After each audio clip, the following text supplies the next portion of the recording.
Oh, hello, everyone. I hope you can hear me.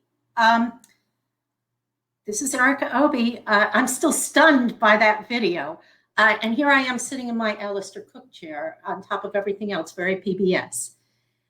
Anyway, I'm here. I'm Erica Obi. I'm the president of the Mystery Writers of America New York chapter. I am basically here to welcome you in the name of the chapter. Beyond that, I would like to extend hearty thanks to our panelists, Jeffery Deaver, Laurie King, Charles and Caroline Todd. We're very excited to have them. I'd also like to say thank you to the chapter board of the New York chapter board, especially those members that you're going to be seeing on and behind the scenes tonight. You'll be seeing Chris Knopf and Charles Salzberg of our library committee, Tom Straw, interviewer extraordinaire, and Jane Kelly from our communications committee, who is going to be fielding your questions in the chat. Please do so. I'd also like to say thank you to Art Taylor and Nora McFarland on the national board, as well as Michelle Chung from Simon & Schuster, all of whom have been working hard on this project since day one. Finally, I'd like to say thank you to Katie Freakus, whose brainchild this whole thing was. She approached us, and I'm so excited she did, and Sarah Holliday, both of the New York Society Library. Sarah, at this point, Sarah is the one who designed this that glorious lead-in, and the communications committee, I know, are quaking in their boots at this moment, because that is going to be my gold standard from now on. But thank you. I'm going to turn you over to Sarah. Thank you so much, Erica. Good evening, and welcome on behalf of the New York Society Library. We're delighted to join with Mystery Writers of America, the New York chapter, in co-sponsoring tonight's event.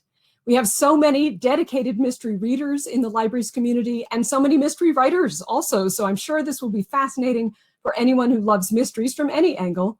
I do encourage you all to purchase your copy of How to Write a Mystery from our friends at the Corner Bookstore, which is an independent bookstore on the Upper East Side in Manhattan. And do add your questions and comments to the chat, which you'll find on the right of your screen throughout the presentation. I am now happy to yield the virtual podium to our first two presenters.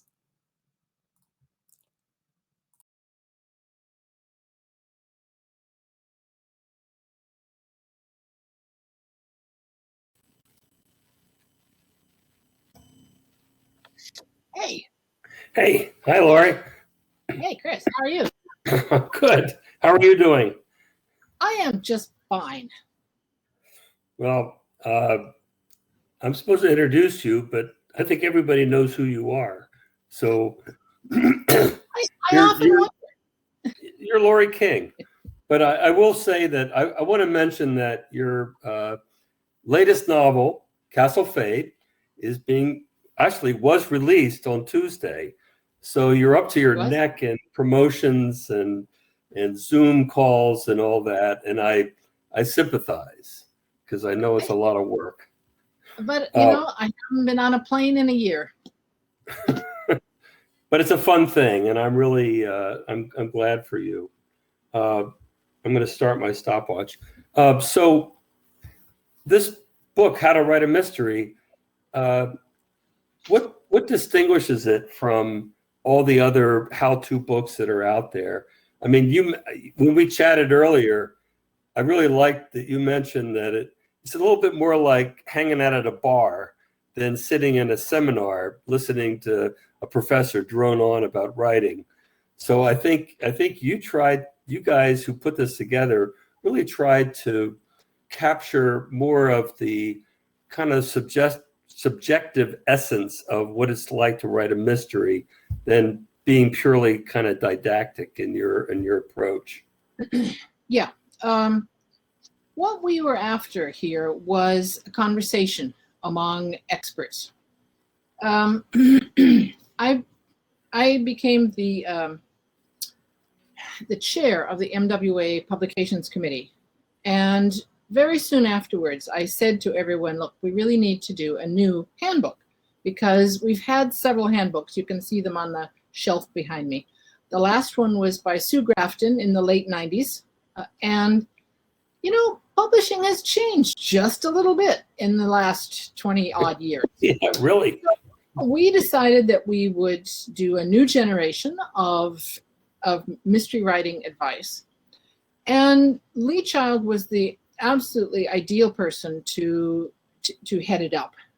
He's the name on the cover, and that is for a number of reasons. One of them is he's an excellent writer, and another is that he really goes with the motto of the Mystery Writers of America, which is crime doesn't pay enough. Lee makes a living off of writing, as do I, and most of the people in the book do too. And I think that that's kind of, in this day and age, that is the basic definition of somebody who knows what they're doing. You may not like their style of writing, but they know what they're doing. So we started putting together topics that any handbook needed to have in it.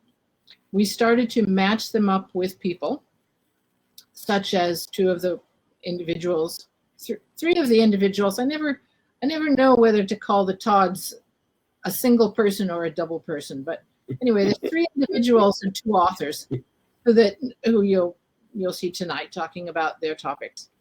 Some of the chapters and author matchups were obvious, and others were more a matter of discussion because we had so many people who could do, for example, police procedurals. We have a lot of police procedural writers in Mystery Writers of America. But the way that, for example, Rachel Housel Hall does it is slightly different, and we really wanted to hear her take on it. So this was the discussion between Lee and me and the rest of the publications committee. We then ran a contest that was a kind of crowdsourcing. That is basically telling the membership, send us the thing that you think a beginning writer really ought to know, or an advanced writer really ought to know. The essence of some writing problem that you think this is the solution to. What did you want to, what would you like to have told your beginning self as a writer? And we had hundreds of people send in really fabulous discussions and essays and short snippets. I think the shortest one was Marilyn Stasio, who's in the book, and she basically has one line. So she wins the prize for the shortest one. And we put them all together. Lee helped choose the contest winners, the sorts of things that you would overhear and write down in a bar at BoucherCon was the goal. And we put them together. We tried to organize them in a way. And I have to say that, the good people at Scribner's did a fabulous job. It's a beautiful book. And I am so proud of having my name on the cover. That's where it came from.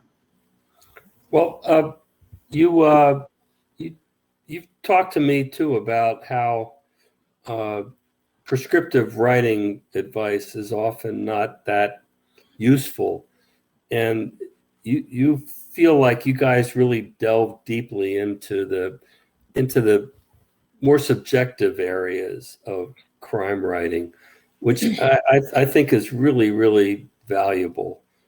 Could you talk more about that? Yeah, it's for every bit of advice you have, you're going to get its opposite. And especially when you're beginning, you often hear a piece of advice that makes you feel, I clearly don't know what I'm doing, and I'm never going to make it as a writer. But for every person for whom that is a good piece of advice, there are people for whom it's the reverse. So what we tried to do with the How to Write a Mystery was to encourage people to think about how they do things. For example, Jeff Deaver it was the obvious choice for how to outline the chapter on how to outline, because Jeff is an expert. He teaches workshops.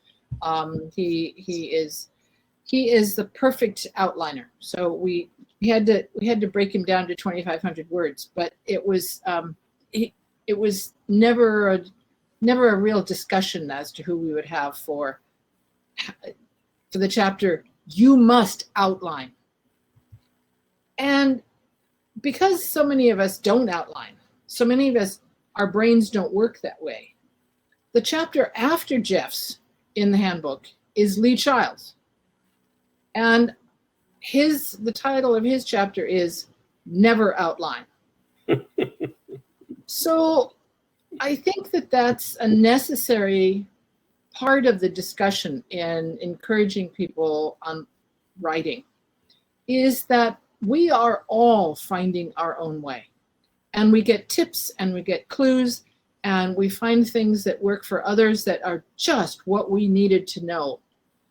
And all of us have to figure it out, what way works better for ourselves. And that was the goal of this book. And I think we managed it. You mentioned this too. And having gone through the book, I just got it recently and relatively cursory, but it seems to me that there's an awful lot in this book that would interest and engage people who are not necessarily aspiring writers, who just love the genre. And I've noticed over the years that there's a lot of interest in just how different writers approach things and their thinking. And it seems to me like it has a lot more sort of subjective content that would extend well beyond a how-to book. Yeah, and I think anyone who loves to read mysteries, even if they have no interest in writing them, will find it interesting. For example, we asked Neil Nyren, who was one of the head editors in mainstream publication, to write a chapter on the rules and how to break them. Because when it comes to talking about what sort of mystery I write and what kind of mystery I like to read, a lot of people have never really thought of it. They know that they like one writer and they're not too crazy about another. But it isn't until someone like Neil lays down the difference between a cozy and a thriller and why there are certain rules that apply, that you as a reader can say, I see. So when someone is writing a thriller, what they're aiming for is this fast emotional response on the part of the reader. And if you're writing a cozy, what you want is the cerebral puzzle. And that's, I think it's very interesting for people who've never really considered what goes into making a kind of novel. And the individuals who write things like, for example, Meg Gardner's essay on writing a thriller. What kinds of decisions does Meg make?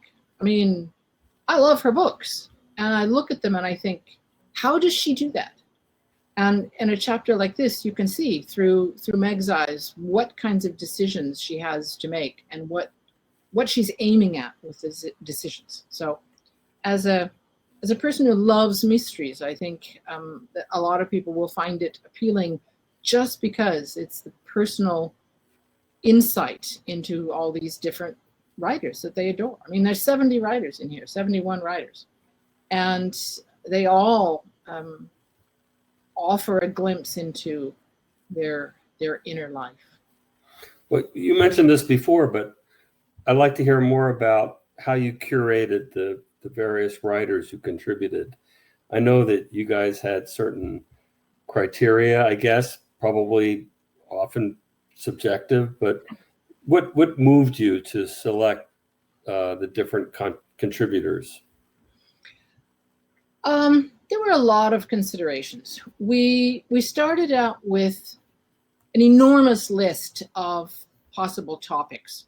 The committee went through and they put together page after page after page of topics that they had come across in writing books that they enjoyed, that they found particularly useful.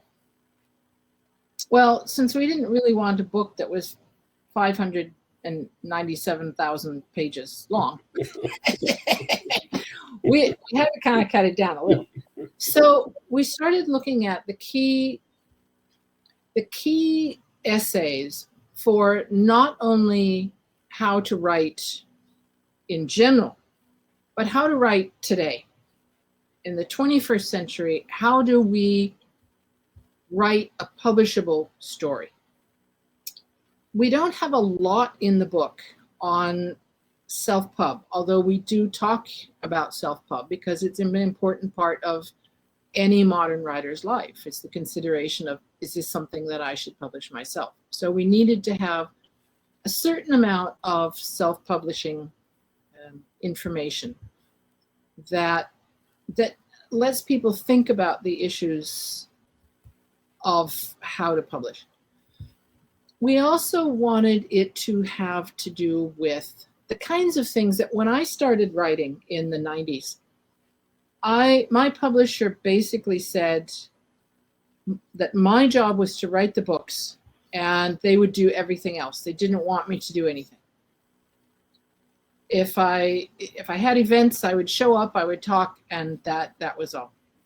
That doesn't apply anymore. Now you have a platform, you have a social media presence, you have a constant consideration of how do I work with my publisher or how do I self-publish and promote my books so that people come across them. And that was another chapter that you would never have come across in an earlier edition of the MWA Writing Handbooks because it's a new world. So we chose people who were experts in their area. We also tried to get mostly people who hadn't been in the previous handbook. I'm in this one and I was in the previous one under a different topic. But for the most part, we were aiming at the sort of next generation. So instead of the top bestsellers in the late 90s, we're looking at the top bestsellers in the 2020s. And in some cases, they're the same. But for the most part, we were aiming at a new voice, new set of voices. So. What do you think the future is of mystery and thriller writing? I mean, after this experience of communicating with all these lovely writers and putting this book together where there are so many great insights and so forth, I mean, are you optimistic? Yeah. If so, why? I mean, why? Where do you think our genre is going? Well, I think in the early handbooks, the ones that came out of the 50s and there was one in the 70s, that you had a much tighter definition of what a crime novel was. You had either a PI or cops or something slightly thrilling, but they were all sort of treated basically alike. And I don't think that applies anymore. I think that now certainly publishers like to be able to categorize what kind of writer you are. And readers like to find you on the shelf with the kinds of people that they also like. But you're also starting to find a lot more of a mix than I think you would have even in the 90s. Which is why we asked Charlaine Harris to write a chapter on mixing things up. Charlaine writes crime fiction, but she also writes it with a supernatural twist.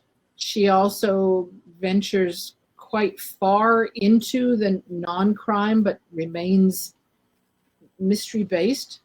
And I think that's such a fascinating approach, is to go for the story rather than the sort of subgenre. So, did you pick up some tips yourself when you? I mean, imagine that when you're reading all this commentary from all these terrific writers, you might have thought, "Oh, that's a really good idea. I think I'll do that." Yeah, when I was going through, I did most of the editing, the first draft editing, and mostly what I would do is look at it as if I were interested in writing a spy thriller, medical suspense novel. If I were interested in writing a kid's story, what are the considerations and what are the things that I need to know? And so I would occasionally write back to the authors and say, could you touch a little more heavily on this area or that area? Having said that, I now need to go back through there and to really draw from the ones. Jeff, I'm taking notes madly for how to outline, because I've got a book that's a very, very tight structure that I'm working on now. And it's the kind of structure that I normally am a very organic writer. I don't know where I'm going until I have gone there. But with certain kinds of stories, that doesn't work. All that does is end you up in a very soupy kind of morass. And so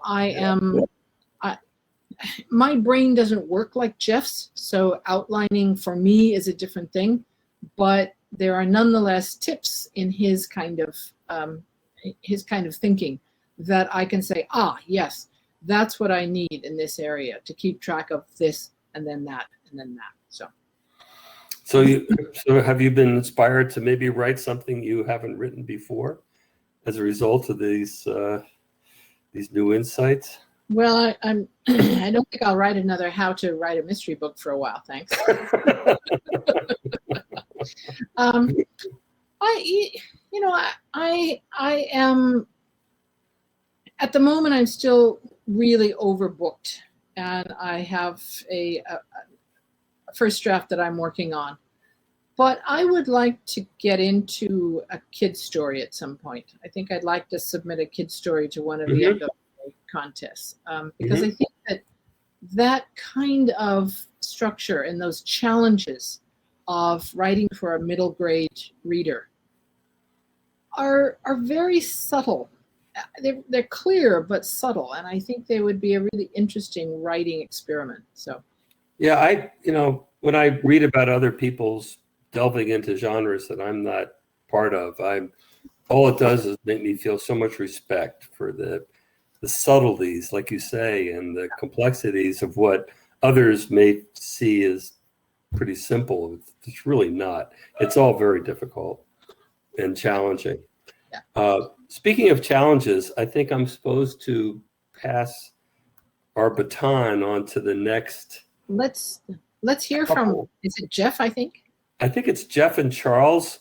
I don't know how we're going to do it, but we're going to, I think if our moderators, there's Charles. I will be back in a bit to talk about the rewrite. And then you just take off stage. Okay, then we're going to jump off stage. Thank you very much, Laurie. Okay, Jeff, it's you and me. Hey, Charles, how you doing? And really first of all, let me say thank you to everybody. Laurie, thank you for your kind comments, my fellow writers, and all those wonderful attendees out there who apparently are not watching a football game. Are they playing football now? Maybe it's baseball, but they're listening to us. So hello to you all. Good, I agree.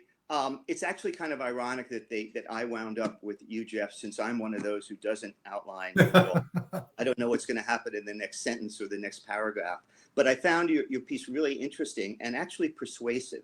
I don't know if it's persuasive enough to get me to outline, because I'm kind of too. And I really admire, for those people who don't know, that you can do like 140, 150 page outline, correct? Before you start? Yeah, my latest book from Putnam, The Final Twist, was one of my shorter outlines. It was about 125 pages long, and we'll get into some of the nuts and bolts and why that that's necessary for me. Yeah, general. I mean, I'm obsessive. I understand that. Outlines certainly don't have to be that long, but that's what I'm comfortable doing. And as Laurie had said, we're people are comfortable doing different things, and I'm sure the folks in the audience know the two expressions, pantsers and plotters. Pantsers, as in seat of thee, which apparently you are, Charles. You kind of start and see where the story goes. And but I'm a plotter, and I'll tell you a very, very fast story. I didn't used to be. My first books were, although I love twists and turns, it's interesting that I thought I'd keep the twist in my mind and just write the story out, and there it went. And then they didn't. I mean, I had 2 Edgar nominations. They didn't sell particularly well, paperback originals, and it seems that they weren't structured right. So I went back and read them after this is about my first 5 books, and read them, and I outlined them at that point and saw what I'd done wrong.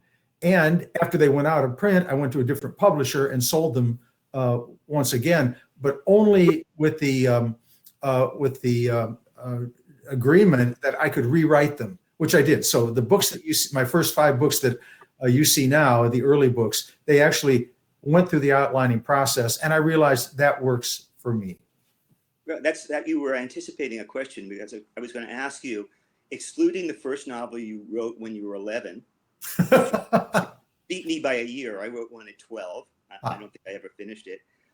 Whether you did, when you started doing the outlining, but you've just answered that. So what I thought I'd do is, you have 4 pretty persuasive reasons for outlining, for at least you outlining. And I'm not going to make you remember them. I'm going to throw out the word, and maybe you can just say a few words about why that is. Of course. One is, it's a blueprint. Talk a little about that. How is it a blueprint for you? Well, I was going to say, first of all, I'm going to back up a little bit, and I do want to add a caveat here. When I'm talking about the outlining process, there are 2 things that we have to keep in mind. One, I write a very specific type of book. It's a with a bit of hubris, I'll call it a Deaver book, although many others write the same thing. It takes place over a very short period of time, varying from like 8 to 10 hours up to maybe 4 days at the longest, the most leisurely. I have a core plot, at least 2 subplots intersecting with the core plot. At least every couple of chapters, there's a big reversal, a big conflict, a big question raised, which question or conflict has to be resolved at some point. And then I have, if anyone has read my books, surprise endings. And I like plural endings, so it looks like the book's done, and yet we have 30 pages left. My gosh, what's going on here? Well, the end is not really the end. And so there has to be a big twist, and each of the subplots needs a big twist as well. That's just the kind of book that I like to construct. And without an outline, I can't imagine doing that. It's like the TV show 24, which I know many of you have seen, and I like that a lot. I enjoyed the show, and what I found was that I can't imagine putting together that very complicated, interlaced storytelling without doing a blueprint first. So that's why the outline for me works. Now, if you're writing, I look at Barbara Vine / Ruth Rendell. Ruth Rendell wrote the procedurals, rather twisty procedurals, writing as Barbara Vine. She wrote character-driven psychological suspense, entirely different type of book. If I were doing that, if I were writing psychological suspense, I might just, a character-driven suspense, I might just let the story go where it will. But because I'm writing this very specific kind of story, I need the blueprint.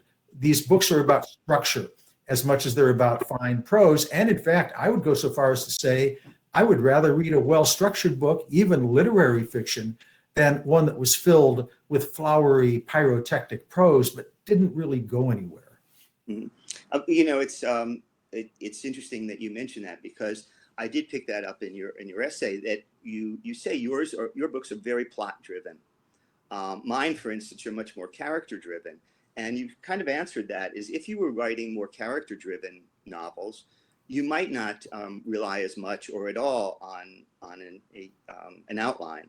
So it's interesting to make the difference. It's also, I wondered, one thing we kind of have in common, and that is that you are a trained lawyer, right? You went to law school. I made it through 1 year of law school. I was ready to quit the first day, but I had paid my money, so I stayed. And I wondered whether that's any kind of influence on you in terms of outlining, because when you're a lawyer and you have to present a story, no matter what it is, whether it's contracts or whatever, you're presenting a story. You have to, there's the, you have to have the brief. Is that? Do you think that influenced you at all?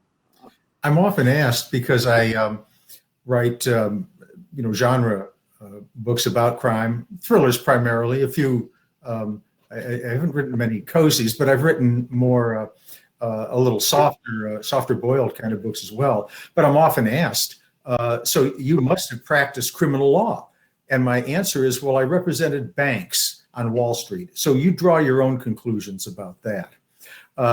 Somewhat facetious, but also somewhat true. I found that the preparation that went into either a trial, I didn't do much litigation, a little bit of it, or the preparation that went into a business deal was the iceberg below that little tip of the trial or the settlement or the closing. A massive amount of work went in ahead of time. And so I found that if I would prepare the entire book first, I could just like a legal case, you'd go into court, and there you would have the distillation of all of that work. It happened very quickly. So yes, it did help me quite a bit. Mm-hmm. Have you ever had a character or characters? You've plotted out the book, and now you're writing it. Have you ever had them sort of say, the characters, I'm just not going to do this, or something goes awry, and then what do you do? I kill them. They deserve it. They and I should mention a little bit about the mechanics of my outlining. I do not do Sister Mary Elizabeth's Roman numeral 1, capital A, number 1, and so on. I just use bullet points, and each one represents a scene. It may not represent a chapter, but it represents a scene. That is a shift in point of view or a shift in geography. And I start with Post-it notes up on my wall, and I stare at them and I move them around. And over the course of maybe a month, I end up with 80 little Post-it notes. And by the way, if you live in a humid area like I do in North Carolina, use push pins too, because I came back from lunch one day on a humid afternoon after some rain and found half my book had fluttered to the floor, and I had to reassemble it. And you're going to ask, didn't you number the Post-it notes? And the answer is now I do, then I didn't. Anyway, from there, I moved to the computer, and that's very helpful. That allows me to move the chapters around, move scenes around, eliminate them very easily. I just delete them. And then over the course of the next maybe 6 or 8 months, I flesh out the outline. I keep coming up with ideas about maybe adding new characters, deleting literally and figuratively characters from the story. And so at the end of that, let's call it 6 months, I'm left with my 125-page outline. And I should say, that's only half size margin, because I write research notes on the right side of that. So in fairness, to be honest, it's let's call it maybe a 60-page outline if it were the full length of the line. Impressive. Do you, I want to hit one of the other points is, one of the things that you say a good outline will help you with, or any writer, is whether this book should have been written or not. Could you reflect that a little bit, and has that ever happened to you? Yes, and I'll explain what I mean by that. And obviously, I can't see everyone in the audience, and you don't need to raise your hands or not, but have you ever read a book that should not have been written? Well, of course you have. I have too. And I'll tell you how that comes about. Let's say I have a brilliant set piece beginning, that chapter 1 that is to die for. And I sit down at my computer and I can envision the scene. I know the characters. I know what's going to happen, and I bang out that first chapter in no time at all. I'm very excited about it. And then I go to the second chapter, and I race through that one as well. And then the third chapter, a little bit slower because I'm kind of wrestling with, who are the characters, where are they going to go, what's going to happen. Fourth chapter, fifth chapter, sixth chapter, and now I come to a complete stop. And I have just generated 100, maybe 150, 160 pages of well-crafted prose. I'm not a pyrotechnic stylist, but I can put the words together, but I don't know where to go from there. I'm looking at the dreaded middle, which is a wasteland full of cliches. That's the only thing I can think of. Oh, the police captain has a fight with our detective hero and takes his gun and badge. We've never seen that before, have we? Well, so, and then for the end, every story needs a surprise ending. And I include genre fiction and literary fiction. And I don't mean somebody, a mistaken identity or something like that, but we need to have our heart grabbed by something we didn't see coming. And all I'm looking at is Deus Ex Machina endings. The villain whom we haven't met comes out of left field, and the readers are going to yawn when they see that. Well, okay, now I have this beginning of a book, maybe a third of the way through. There are two things I can now do. One is to do, if you're going to get my take on it now, the morally reprehensible, intellectually dishonest, cowardly thing, and fill it full of those cliches and tack on the Deus Ex Machina ending and put it out in the stream of commerce for our readers. And you cannot do that. That is a sin. We owe everything to our readers. We craft books for them. My theory, again, I'm not writing for me, I'm writing for them. So that's one option. The second option is to throw the whole damn thing out. And don't save that brilliant first chapter, because if you wrote a brilliant first chapter for a bad book, think of the great first chapter you can write for a good book and start all over again. Now, I have done both of those. The first one is unacceptable. The second one is agonizing, spiritually agonizing, to throw out all that hard-earned prose. But what if we take that first chapter and write a Post-it note that says, brilliant first chapter, put it up on the bulletin board. And then we start filling in other Post-it notes. And what do we see? There's no book here. Absolutely no book. This is a book that should not be written. I wad up the Post-it notes, throw them out, and I've wasted 10 days, 2 weeks, no moral crisis, no agonizing of killing the creation that I've worked so hard on, and I move on to a book that should be written. Interesting. One of the fears that I have, or concerns, it's not really a fear, is that if I know where the book is going, maybe my readers will too, and they'll anticipate stuff. Does that cross your mind at all, Jeff, or you've worked it out in the outline that that's not going to happen? No, in fact, just the opposite. Doing the outline allows me to, like a magician or an illusionist, allows me to set up the book or set up the trick and seed the clues in that will then allow a valid twist at the end, so that the reader says, he didn't cheat. He didn't cheat at all. He set that up in chapter 3, and he kind of covered it up a little bit, gave a clue double duty, so I interpreted it one way. I played sleight of hand. So it's the outlining that really allows me to get those twists and turns in. And I, again, I kind of touched on this at the beginning, but outlining isn't for everybody. We know Laurie had mentioned Lee Child's take. Lee Child doesn't outline. Michael Connelly doesn't outline. George R.R. Martin doesn't outline. Stephen King doesn't outline. If those guys keep at it, they may have a career at this business.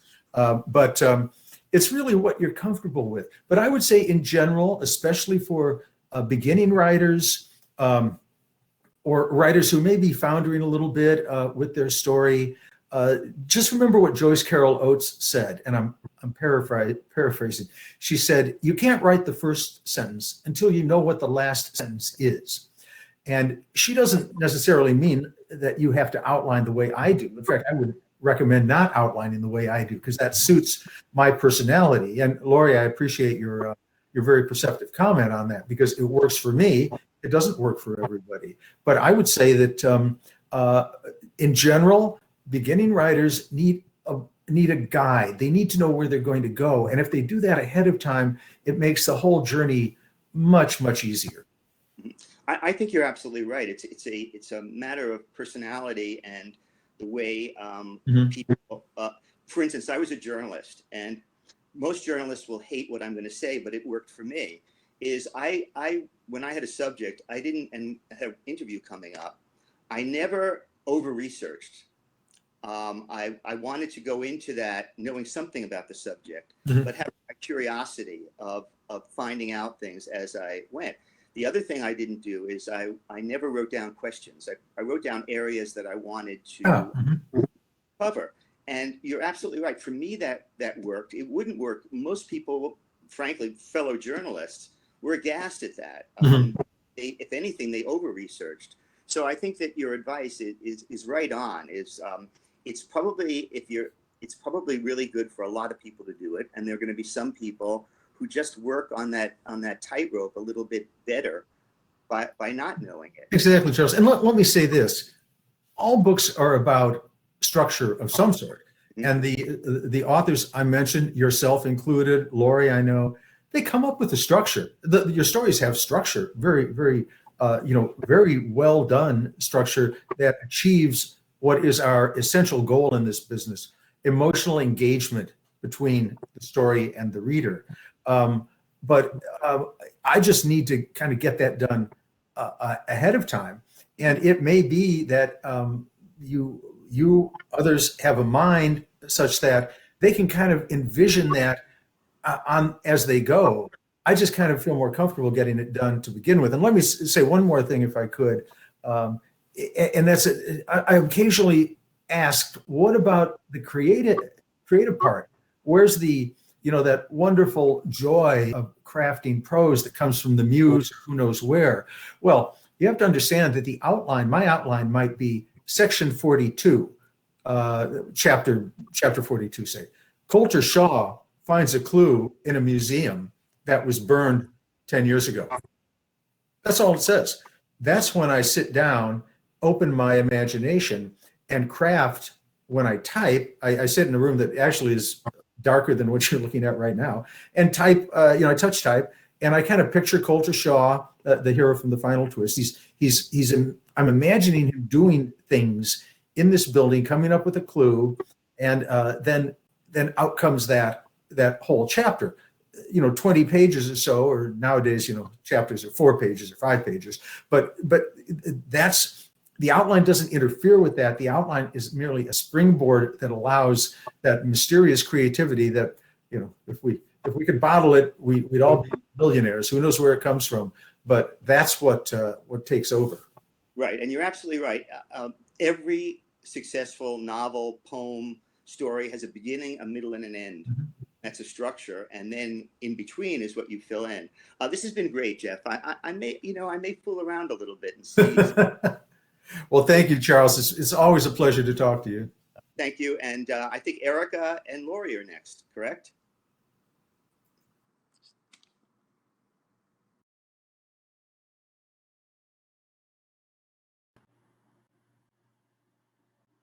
Here we are. Hi, Laurie. Back Good again. to see you.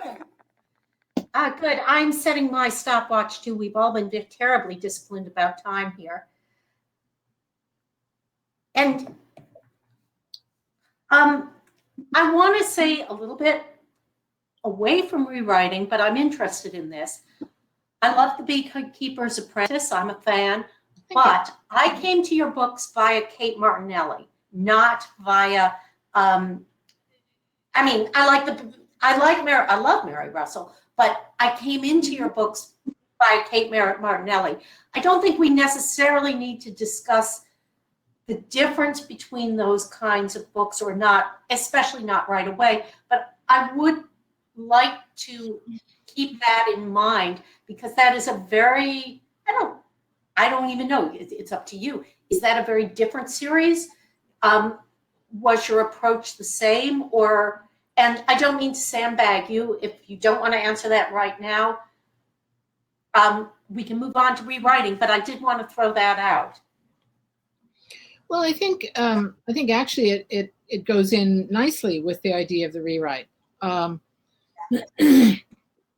As you may have gathered before Jeff came in, I am what you would call a pantser, and I would call an organic writer. That is, I tend to write, figuring out the story as I go.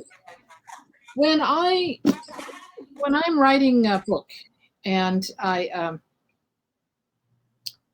am working on a particular series, the voice of the people involved, and whether it's the first person of Mary Russell or the third person of the Kate Martinelli or the third person of the other series that I do, Stuyvesant and Gray, they usually have their own pattern and voice and attitudes. But in the rewrite, that is the thing that I am looking at most clearly, that I really need to make sure that when I'm doing the rewrite of one of those books, I have a first draft, and my first drafts tend to run a little short. But the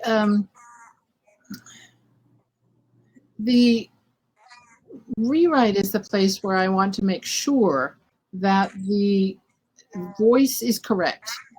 If you are a writer who outlines like Jeff, with the rewrite, what you're looking at is how close did I come to that outline?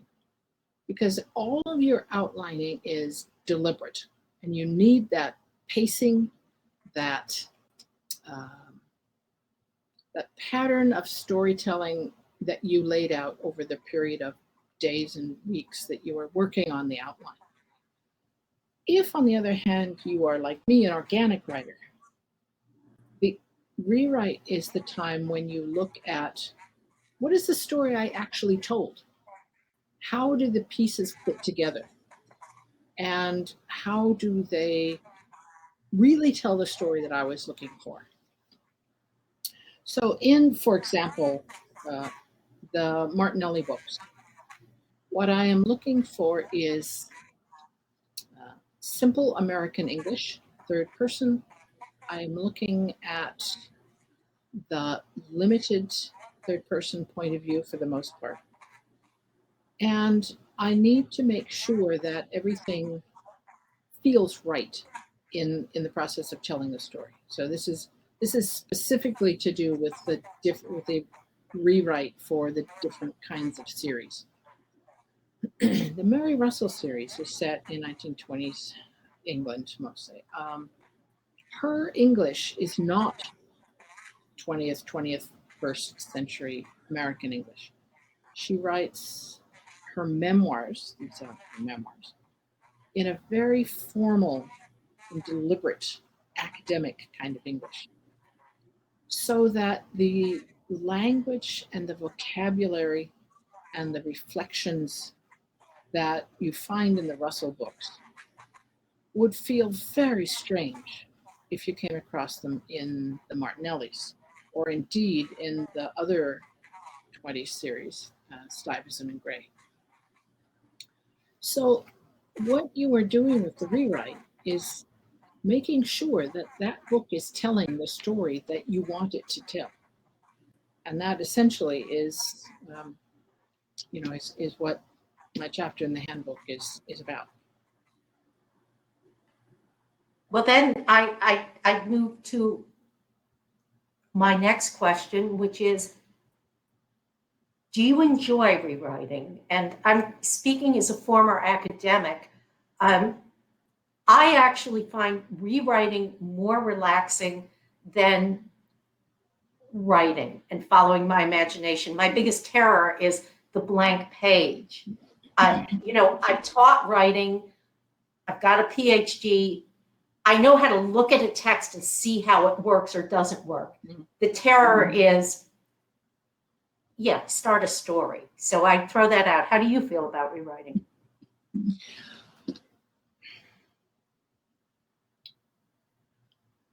The rewrite is, to my mind, the rewrite is where the real craft comes in. The first draft is, there's no criticism in a first draft. You put it down, you know that it's going to be wrong, half of it. It's, what the Brits call a dog's dinner. It's just a mess. And with the, still doing this. I don't know what's going on. Anyway, with the rewrite, you're looking at the story that other people are seeing and looking at it from the point of view of the actual reader rather than the writer. The writer's first draft is all over the place. Even if you write to an outline, there are probably things in it that don't really support what you were aiming at. And certainly if you are an organic writer, a pantser, your first draft is going to be sprawling. Either it's going to be way too long or it's going to be way too short, depending on how you write. And the subplots are going to be kind of vestigial.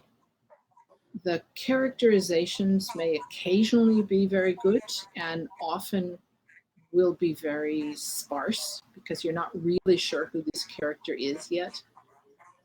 The language varies. The chapter lengths are all over the place. All those things that you want to clean up, that you want to get rid of before you can really ask somebody to read this story and to live in this world, are what you're doing with the rewrite. And I happen to love the rewrite period. I mean, it's frustrating because I'm forever coming across something that I'll look at and think, oh God, what did I have in mind for this? Where was I going here? And sometimes I will discover that I've sort of got these two sections of plot that sort of diverge in a way that I'm going to have to choose one or the other because they don't make sense the way they are. But it's deeply satisfying. In much the same way that, scrubbing a dirty sink is satisfying because it's so nice looking when you finish. It's so useful. and it's right when you finish. I mean, it may not be the perfect right, but it's much closer to being the note that you wanted to hit. So yeah, the rewrite is a deeply satisfying time. My first drafts tend to take me maybe I'm a fairly fast writer, so maybe 3 months, 3 or 4 months. And my rewrites will often take 6. So it sort of depends on the kind of book that it is and how much of the sort of outline. My outlines tend to be more of a sequence, a timeline than anything else, because it just keeps me in mind of this needs to happen and then that needs to happen and then that needs to happen. So I don't break mine down into individual chapters because sometimes they're more like scenes, but it depends. So I think I'm going to ask a question dear to my heart as a postmodernist. Don't pull that up to your mouth. Don't pull that up to your mouth. Don't hold it up. No, okay. It's too loud. Okay. Which is this issue of defamiliarization, which is what you're talking about. Reading it as a reader. And I know Leslie Budowitz also has a very nice article in there about defamiliarizing, changing things up. And I'd like to raise up the issue of procrastination versus, when is it you spent your whole damn day playing Tetris versus when do you know you need to walk away from the manuscript and come back to it? Ideally, when I finish a first draft, and the word ideally I will repeat in here because it never happens, but ideally, I would write a first draft and put it away. And I would go back to it 6 or 8 weeks later and holding my nose because it's going to be bad. But I will look at it as it really is, absolutely cold. Because after 6 or 8 weeks, I don't remember the actual act of writing this. So I will go back to it and see what I was trying to do in the story. And if that's what I really want it to do, if I look at it and I think, that's really feeble, the kinds of passions it stirs up are not really adequate to carry this story. The fascination with historical stuff is just not there.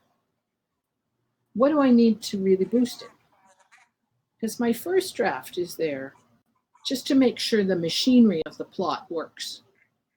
This happens and that happens and this turns that and that affects that and then that leads to that and then this comes out and then it works. So that it gives me the assurance of having a piece of machinery that turn here and you get the final effect there.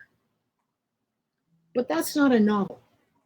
That's not a satisfying story that really introduces you to the characters and their world and the issues of what they're dealing with.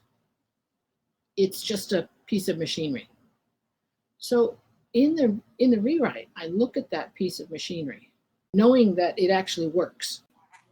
But I look at it and say, how do I make this a story that people love? How do I really make these characters come to life? How do I make the air that they're breathing smell like the city they're in? How do I make the sense of a creepy villain somewhere in the background really there? And all of those things in the second draft, ideally, I then become obvious when I look at it cold. So I then will work on it and make it into the story, closer to the story that I really want it to tell. And quite often at that point, I'll give it to my editor, who and a certain number of beta readers. I don't like to give my first draft to anyone because it's so bad. I give it to my editor because she needs to know that there's a book coming. But nobody. Well, that actually leads me to my final question because we're getting up on 5 minutes left. But that was going to be my final question, which is, can you speak to the professional relationship? And we all know that the landscape is changing between the writer and the editor, between beta readers, writing groups.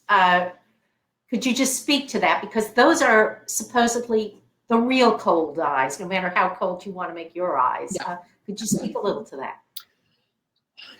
I've never been part of a writing group. It works for some people. I almost never give a manuscript to anyone until it's finished, because it's too fragile in the early stages. Once or twice I've given the first 40, 50 pages to my editor when I've had some really important questions, such as, just first person work here? I mean, it's the kind of thing that you need to know fairly early on. And there's been a couple of books where it could have been either. And so I needed to get a cold eye on that one. And that's what the editor does. But at a certain point, you have to give it to people who are not your friends. you have to. It's fine to give a book to your mom, and she says, oh, "Honey, you've written a book. Oh, lovely." And you say, "Yeah, but tell me how it works. And does the character, and did this make sense? And are there motivations?" And she said, "It was really good."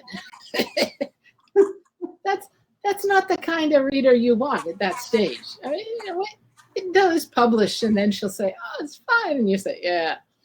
But you want somebody who has a critical eye, who knows what the problem is, and might or might not have a suggestion on how to fix it.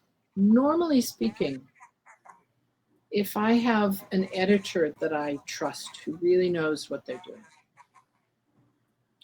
what I need them for is to see the problems, to point at this person and say, you know, that person really it doesn't work. Or this scene that's so key, I don't really get the motivation here. And sometimes, usually it's a she in the editorial world, will say, you know, what if you were to do this? At that point, I shut my ears off, because normally if somebody points the problem out to me, I know how to fix it. I can find it and fix it. And that is what I need my beta reader for. When my editor has gone through it and we've given, you know, we've got a third draft there, that's the point where I distribute it to my team of readers, because it's really important, especially if you have a series as long as I have, to give it to people who know all the characters and who say, look, I don't think she had green eyes, did she? Or they had, you know, these places that you sort of, I don't know, and they recognize them and they say, no, I don't think that would work. So, but it's, yeah, at a certain point, a series becomes a team project, and thank God for teams. Well, and my cat, is now visiting me to tell us, I would love to hear so much more of this. This is Bubble, his sister is Squeak. He's just coming to visit us, that our time is up, and I am handing things off to Tom Straw and Charles and Caroline Todd. Thank you so much, Laurie. It's fascinating. Bye-bye. Sorry, I'm holding my microphone up again.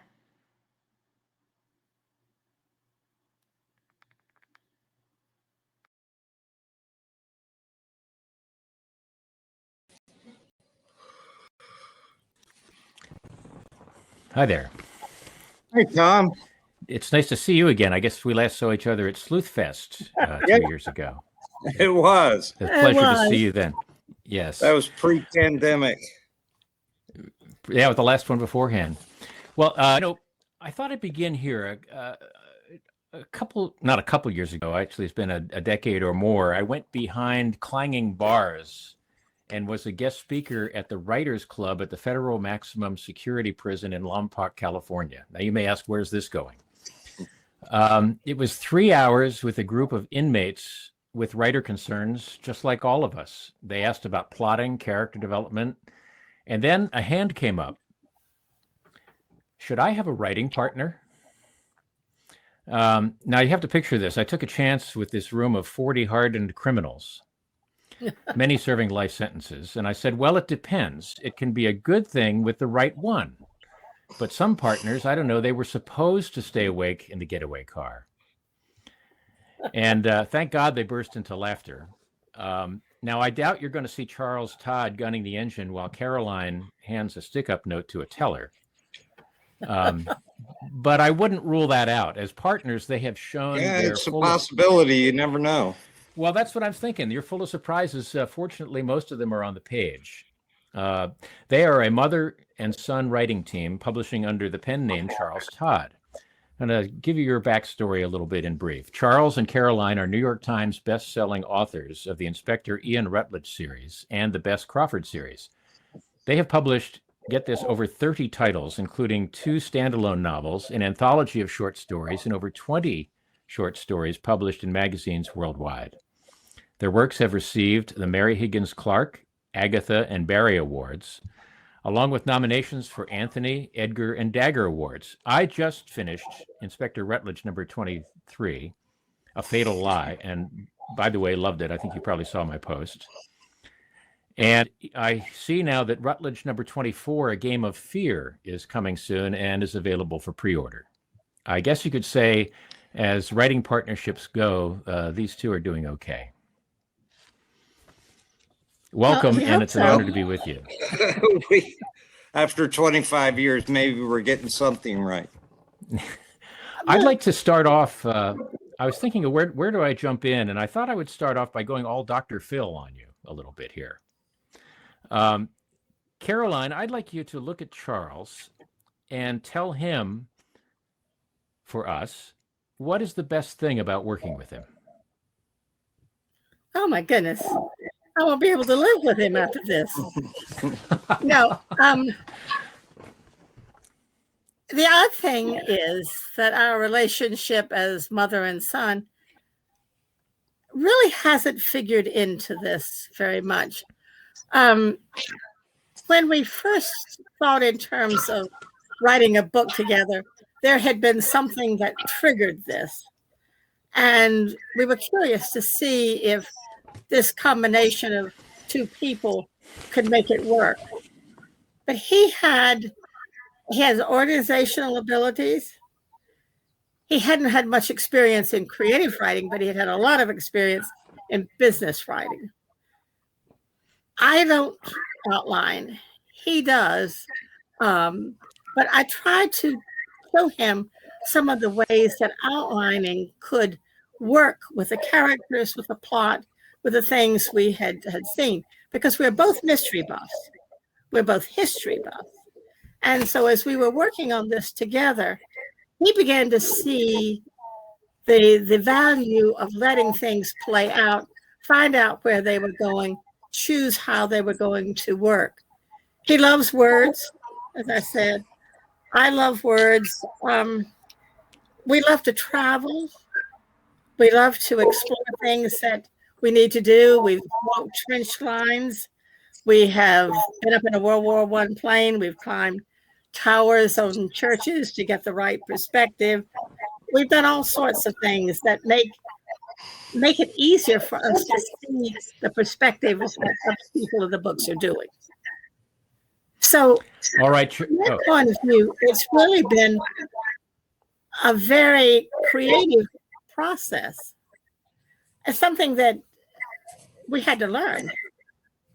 Charles, I'm going to turn it around on you. I want you to tell her what you love about working with her as a partner. It's funny when we're at events and things, people come up to me and say, you refer to her as Caroline and not Mom. She is your mother, you know. And I explain to people that not only is it a professional courtesy, but that's just not the way we think about it when we're writing. Caroline has her wealth of experience, knowledge, and depth. I have my own experience and somewhat depth. And it's the combination of the two. This is why when we travel, a lot of times we get to a village, we'll split up.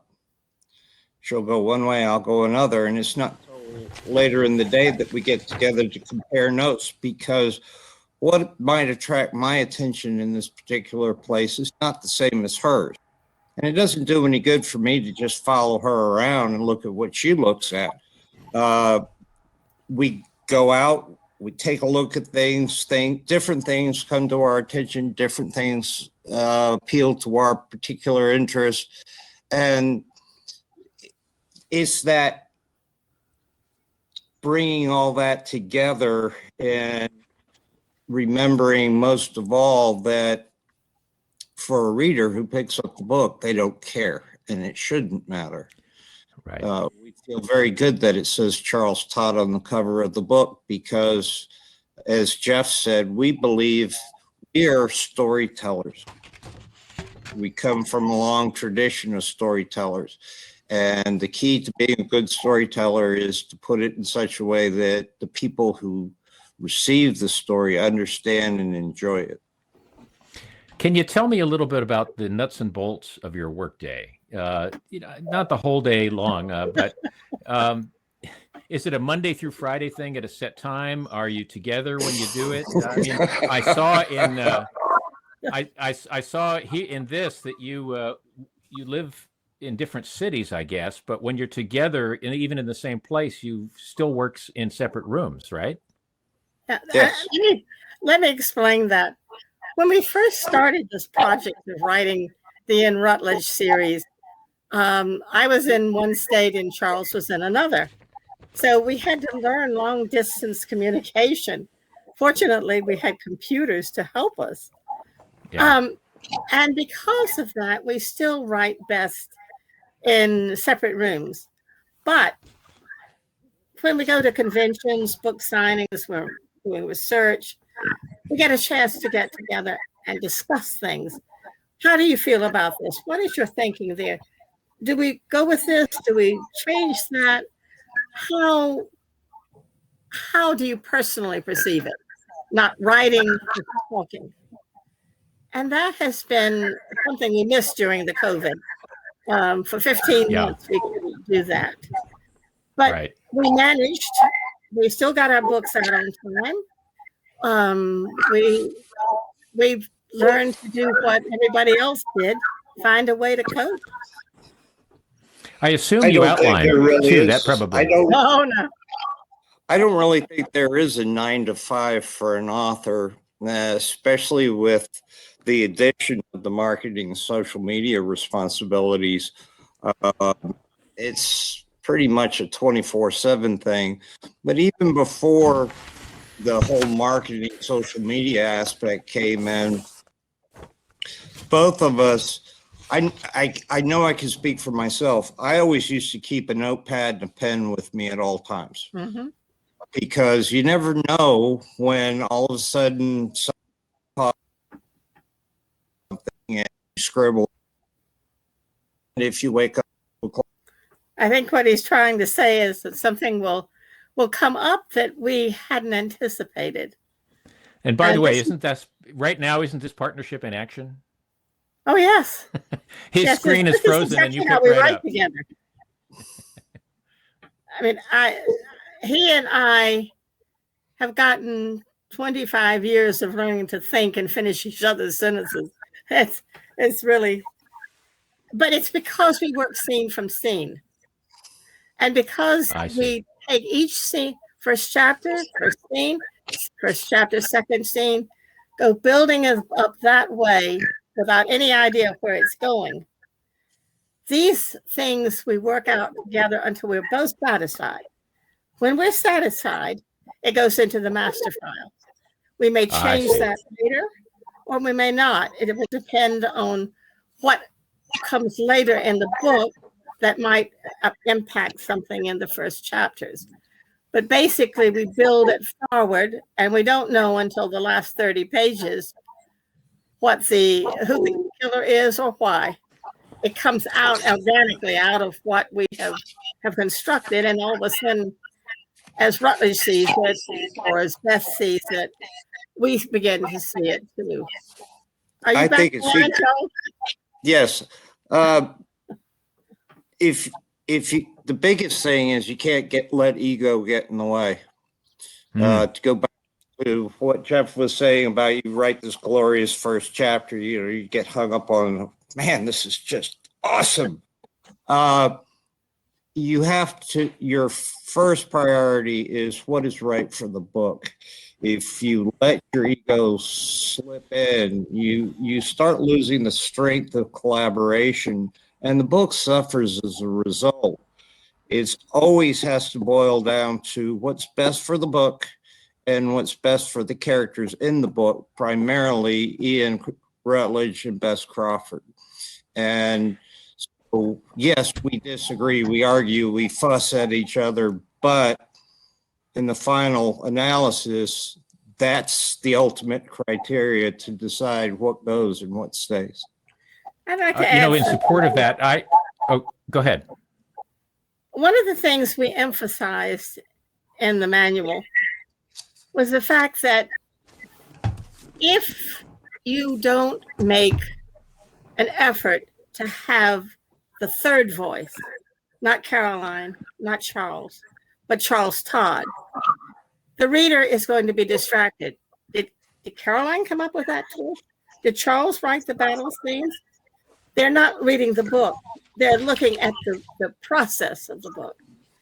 So, well, I have to tell you that I want to jump in on this because I really want to speak to book 23, The Fatal Lie, because I have to tell you something. The authorial voice of that book, I was astonished by the language being appropriate for what I perceived to be the way people talked then and there.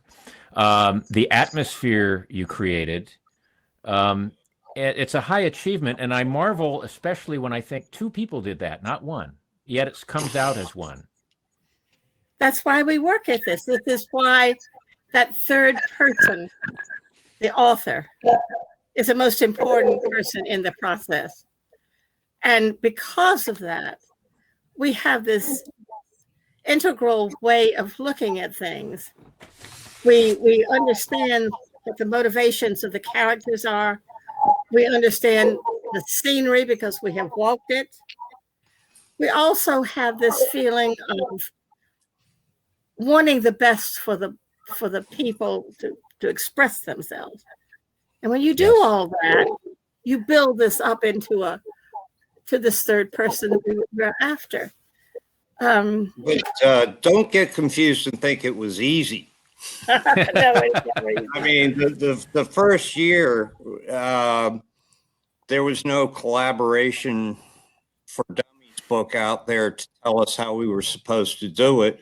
And we had all kinds of fits and starts and arguments and disagreements. And it took quite a while to come together to actually be able to produce A Test of Wills, which was our first book. Yeah. And so we're talking about now and how everything all works and everything's lovely, but don't get fooled. It's a difficult process. And we also keep learning. It's never static. It's always moving forward.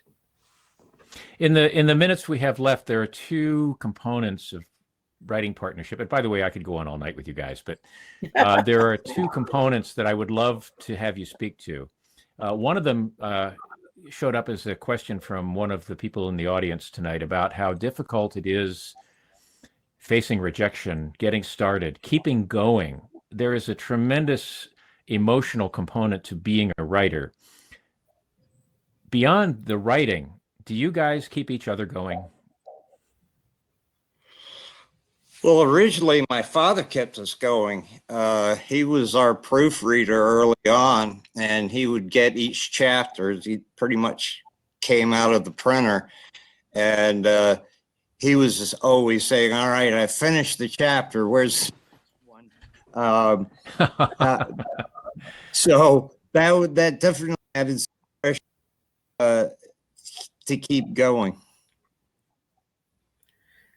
I think once we got into the character of Ian Rutledge, we knew we were going to have something to explore for quite a while.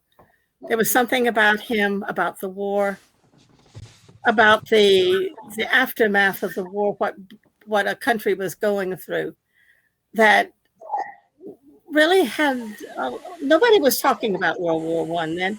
And it was a shame because that was a pivotal event of the 20th century. Sure. And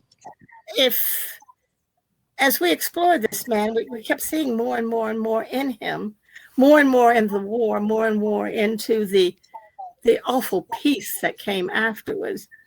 And this is a human condition. I mean, it's not just Rutledge. It's what so many soldiers, so many places have had to deal with, and civilians have had to face, and families have had to deal with when their loved ones come home.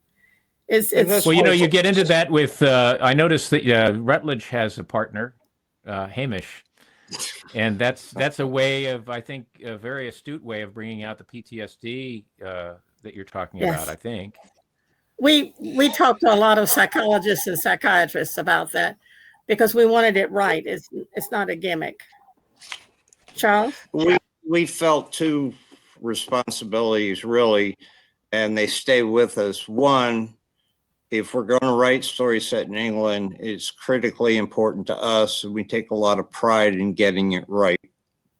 Mm-hmm. And that, as Caroline said, the war and the aftermath and what Rutledge is going through, as well as what the British people were going through, trying to resurrect their lives after what they'd been through and realizing that suddenly times had changed so much for them that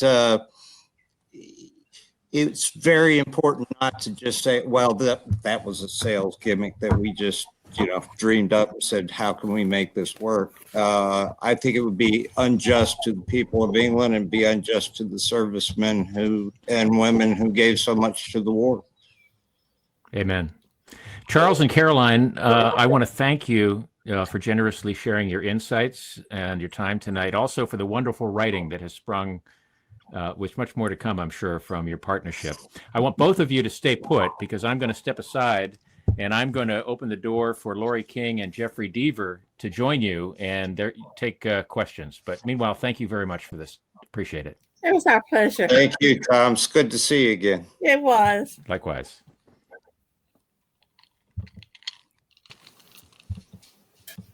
Hi, guys. Hi, Jeff. It's been too long since we've actually been together in person, but that's going to change this year. I'm looking. Well, as long as you're taking good care of North Carolina, we're happy. Yeah. Okay, so far so good. You're it's in my favorite place. Okay, there's a strange face here now, and my name is Jane Kelly, and I'm going to be fielding the questions that you entered in the chat during the session. So when you start to answer, I will skip off, and Laurie will be able to come on, and then I'll come back in later on. The first question I want to look at is from Laurie Berg, and it was originally directed to Jeffery Deaver. And it was, do you like or dislike short chapters? And I'm sure everyone will have something to say about that. So I'm going to bow out for a few minutes here. I'm going to make this extremely concise. We authors are up against a lot of competition in the entertainment field. We feel, however, I'm sure I certainly do, that a book or a story, a written work of fiction is the most emotionally engaging thing you can have because the readers participate with the author. We sit back, and I'm going to watch Netflix tonight probably. I'm going to watch Tenet for the third time and try to figure out what the hell is going on in that movie. If you haven't seen it yet, it is quite a puzzle. But anyway, we love passive entertainment, but a book is more active entertainment. We have to participate, and that makes it more real for the readers. And so what I have done in the last few books, the Coulter Shaw series, particularly in the new Lincoln Rhyme book coming out in the fall, I've adopted what I call a streaming style, streaming in the sense of streaming TV. The books are shorter, my chapters are shorter, paragraphs are shorter, more dialogue, less internal thought. The writing is more staccato. It's as if you were sitting back and watching a streaming TV show. It's still a book. There's still short stories. And yet I think it's a way to kind of, for the readers who maybe just want to pick up one of my books and try it, they'll think, you know what, it moves really quickly. And it's kind of like sitting back and watching a TV show. So a long answer to a very short question. Yes, shorter chapters. I love shorter chapters. Well, by the very nature of what we write, the chapters are longer because we have the historical aspect and the wars. but we try to keep them between 18 and 20 pages of script. And I think that sort of fills the difference between a thriller and an historical mystery. Exactly. And finding, I think it's very important to find the right break. Yes. To your chapter ending in the next chapter. I still feel that when you get, it's just like streaming. When you get to the end of one episode, you know it's 2:00 in the morning. You hit the key to play the next episode. Exactly. Yes. Aren't we all manipulative? Let's face it. We manipulate our readers. No. And I consider that a compliment. No, I never manipulate my readers, Jeff. I will say I don't tend to reread my books. So I don't, in general, I can't tell you what I'm doing. But I did happen to look at the earlier chapters of Beekeeper's Apprentice, the first of the Russell and Holmes series. And the chapters are immense. They go on and on and on and on and on. And I think, how did I think this was a good idea? Because they're a lot shorter now. And I will say that I sometimes use a chapter that is deliberately really short because it makes for an interesting pacing, doesn't it? Mhm. You know, it's sort of like a sentence fragment, except as a scene instead. So every so often you can play with that of a page that's only, a chapter that's only a single page. I like to analogize. I'm thinking of novels more than short stories, but I guess it's true of all fiction. Analogize them to a piece of music, classical music, and I look at Beethoven, who would have long, slow movements, and then the short vivace movements. And Laurie, you're absolutely right. It's a question of pacing, and that's keeps the reader's interest, keeps them engaged, and it serves our purpose too when we're trying to create that emotional engagement.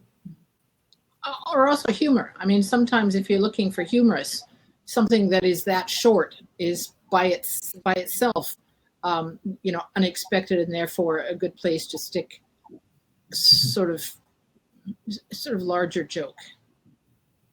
I think what I'm going to do, I think we have more questions. I think I'm just going to jump off and maybe let Jane come back on to ask a question, if that makes sense. So I'm just going to vanish for a bit because that one was addressed to me.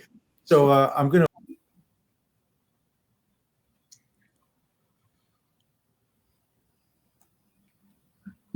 Thank you, Jeffrey. That worked really well. I have a few questions here that are all on the issue of outlining, and I kind of grouped them together. We can go through them 1, 2, 3. The first one is from Patrick Alarcon, or I'm not sure how to pronounce your last name. I apologize. Would it help to have enough of the story in outline form to write my elevator pitch? I'm trying to work on getting the whole story straight in my mind before writing anything. I'm new at this. I will bow out and see if anyone would like to provide any thoughts on that. Did you say that you had three that were related? I do, if you want to hear the others, and then I can. The next one is from, well, why don't I put this? Why don't I just tell you? This one is for you, Laurie. It's on from Michael Solomon. The topic is, do you intentionally write a subplot or does it just happen? So maybe if you could keep that in mind as the conversation goes on. And then Heidi Shaw had asked on the specific topic of outlining, are you able to work on outlines for multiple books at the same time, or does one consume your plotting brain? And one at a time. You don't want it bleeding over. Well, go ahead. What's the next question? Let's get Jeff in. So yeah, we need Jeff in for this one because he's Mr. Plot. I think that so we had three questions. One is from the gent who wants to do an elevator pitch and wants to know how far along he has to do. One is about developing subplots, and the other is, do you work on multiple outlines at the same time? Sure. I'll just, do you want to, Laurie, you go ahead, because I think one was addressed to you. That was about the Well, Was that the subplots? Did they just occur? Yeah, but I mean, we can start talking about subplots, but I'm sure the three of you have things to say about subplots too. At what point do you work them in? I mean, because I am not an outliner, I am, much more Lee Child's way of writing. That is, I am fluent in the language of storytelling, although I don't always know the grammar of it. So when I look at a story and I realize that some of the subplots need beefing up, or there is the opportunity for developing a character or a theme, that's the sort of area where I look for subplots. But yeah, I'd be interested in people who write in a more organized fashion. How do you develop? Do the Todds want to deal with that, or Jeff? Well, oddly enough, as we are working through the process of building in the basement, the first chapter, the subplots have a tendency to work themselves in.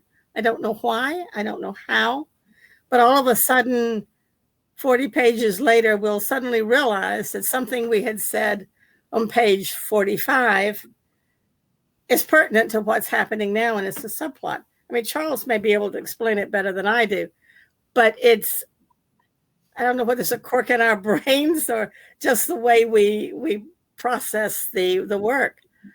Well, it's odd. I mean, it's just odd. Primarily because as non-outliners, we follow Rutledge, to use an example, through his investigation as he looks into what took place and starts putting the little pieces together. And in that process, there invariably comes up a subplot, and sometimes the subplot winds up actually being a major part of the plot. There's a couple of books that I'm thinking of specifically where we introduced a character to display something that Rutledge needed to be aware of, and by communicating with this person, it enhanced his understanding.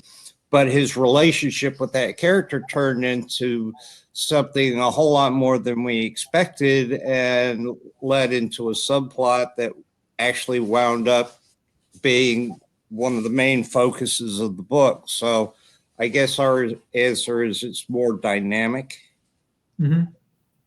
Yeah. Well, I like subplots because they, my general formula for a book, as I mentioned, there's the core plot, that's solving the crime.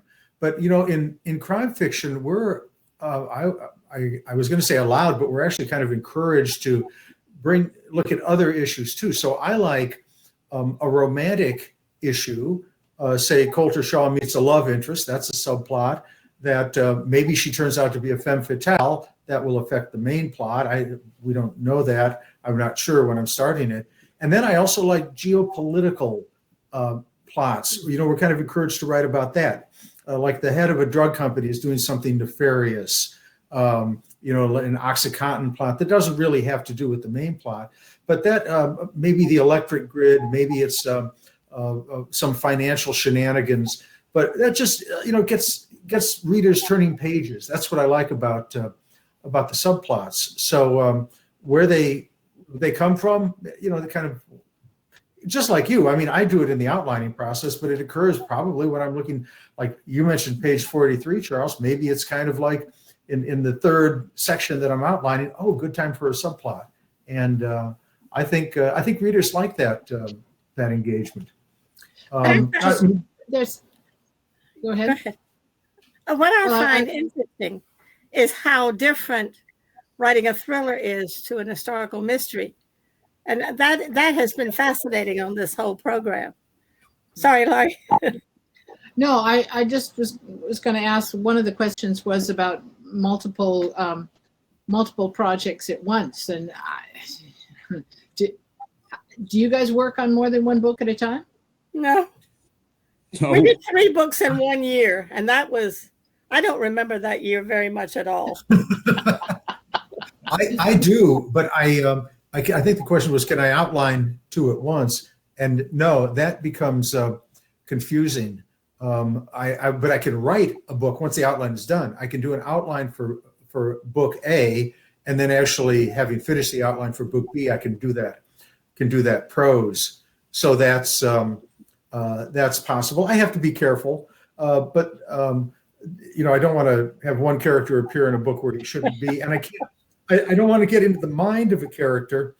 Say we all get into the minds of our villains, of course, and I may have very different villains, and I don't want to have the language or the sensibility of a particular character step into the other book. Yeah, well, obviously, I sit in a dark room and think about ways to kill people. But I have to make sure that the villains are discreet. They are different sorts of villains. And the one question about elevator pitch, I would say you should have everything. I don't think I've ever done an elevator pitch, but if one is going to, I think you should have everything down. You should know exactly where that book is going to be, because the person, the agent or the publisher or editor you're talking to is going to have a question like, well, how does it end? Or what is the motivating force, or what is the twist at the end? And I think you should have everything down. That's and kind of an outsider's thought, because again, I haven't done an elevator pitch.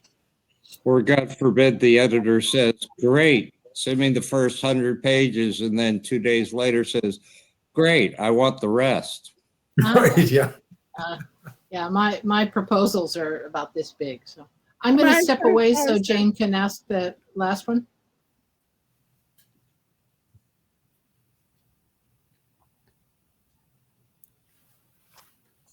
Thank you, Laurie.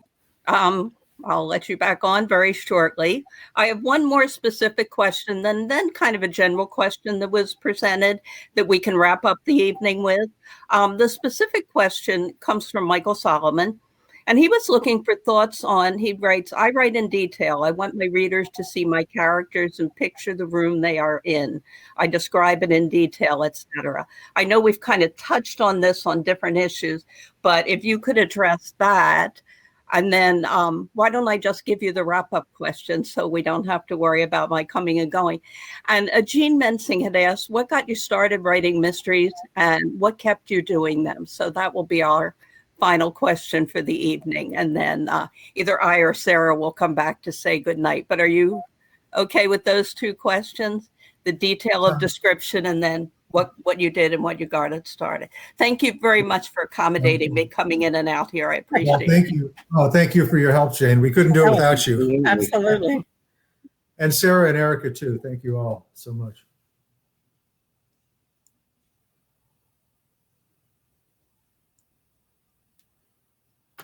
Well, while we were waiting for Laurie, we have learned in research that you can tell everything you know and bore your reader to death. Mm-hmm. If there is a gunfight going on, I don't care what toothpaste the hero's using. I don't care whether he has cushions on the sofa or not. I want to know what's going to happen in that room. So I think it's called the information dump. What? It's called an information dump. Yes, exactly. People just,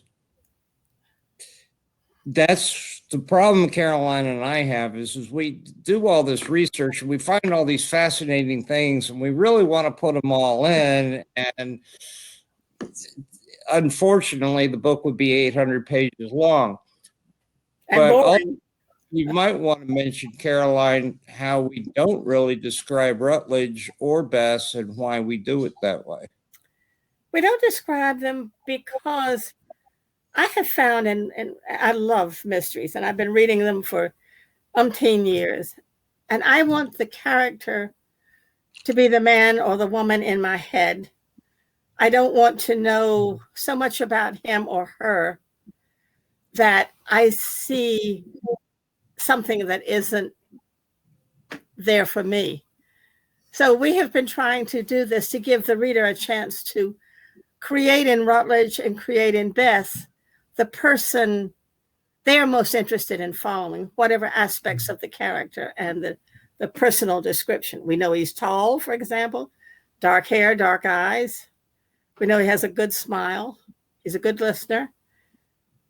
But that's it.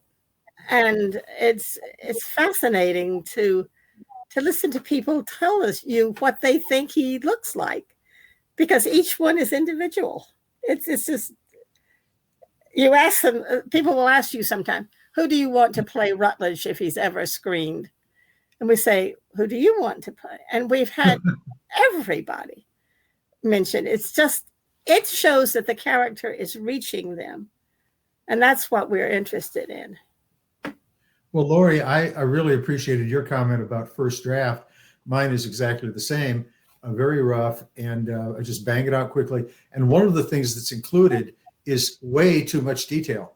My first draft is probably 100 pages longer than the final draft, and much of that is research and the detail that I'm fascinated with and I've fallen in love with. But I have to say, does it further the plot, or does it inform the character? And if it doesn't, out it goes, which kind of hurts. So I kind of like Charles and Caroline. I feel kind of the same way, that it let the reader do some of the lifting. Yeah. I think all of the details should be telling details. Mhm. If it's just in there Laurie, I because can't you know hear it, you. then it.